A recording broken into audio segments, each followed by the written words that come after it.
மயிலாடுதுறை மாவட்டம் சீர்காழி தாலுகா கோதண்டபுரம் கிராமத்தில் எழுந்தருளியிருக்கும் அருள்மிகு ஸ்ரீ மகாகாளியம்மனுக்கு ஆடி உற்சவத்தை முன்னிட்டு ஆடி மாதத்தின் 2ஆம் வெள்ளிக்கிழமையான இன்று காலை 10 மணி அளவில் அபிஷேக ஆராதனையும் மாலை 3 மணி அளவில் கோதண்டபுரம் சாவடி குளக்கரையிலிருந்து சிவப்பு காளி பச்சை காளி ஆட்டத்துடன் அம்மன் வீதி உலா காட்சியும் நடந்தது. வீடுதோறும் பக்தர்கள் தீபாராதனை செய்து வழிபட்டனர். அதனைத் தொடர்ந்து ஸ்ரீ மகாகாளியம்மனுக்கு தீபாராதனையும் கஞ்சி வார்த்தலும் அன்னதானமும் நடந்தது. இந்த சிறப்பான ஆடி உற்சவ விழா ஆசிரியர் திரு சங்கர் அவர்கள் தலைமையில் திருவாளர்கள் சாமிதுரை, குணசேகரன், சிவசூரியன் ஆகியோர் முன்னிலையில் நடந்தது. விழா ஏற்பாடுகளை திரு பழனியப்பன் அவர்கள் மற்றும் கிராமவாசிகள் சிறப்பாக செய்திருந்தனர். புதுப்பட்டினம் இன்ஸ்பெக்டர் திருமதி ஹேமலதா அவர்கள் தலைமையில் போலீசார் சிறப்பாக பாதுகாப்பு ஏற்பாடுகளை செய்திருந்தனர்.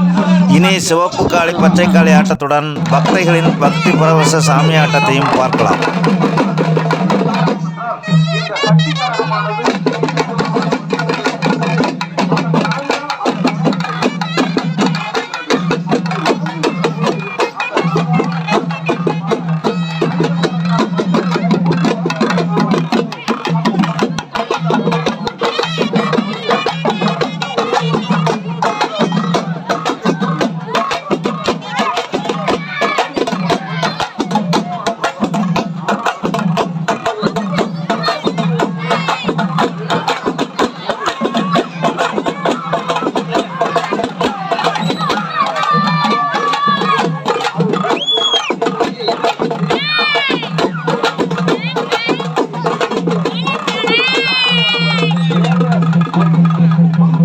ஏகப்பட்ட சக்தியோடு இருக்கக்கூடியவள்